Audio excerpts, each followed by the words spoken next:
incwadi kaSamuweli uchapter number 6 ithi inkomo eziyazi eBeshameshi zahamba ngendlela zingayazi zithwele umphongolo ayikaze iduke lithi iBhayibheli lama ayikaze iphume kwesokhohlo nakwesokunene ngoba umindlela isikhona awukwazi ukuduka kuyo athi kuJohn chapter number 14 mina ngiyindlela neqiniso nokuphila akekho oya kuBaba ngaphandle kwami once ngoba noJesu kusuke kunendlela once ngoba neqiniso akekho umuntu oduka inkinga inkomo mazayithwele umphongolo zayithwele iqiniso ngisho ngathi windlela zazingayazi ayikaze iduke ayikaze iphume ayikaze zilahle direction zayingakwazi eBeshameshi kodwa iqiniso ngoba laliphezu kwazo ayikaze zilahle direction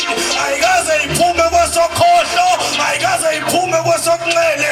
once ngoba seqinisweni elinguJesu ngisho ngathi uyimpumputhe kodwa uduki once wabanja uJesu ngisho ngathi windlela uyazi awuduki nami uJesu oyindlela neqiniso eqinisweni kunokuphila ngisho ngathi wayisiphi isifo sikubambile once wahlangana neqiniso uhlangene nokuphila. God bless you.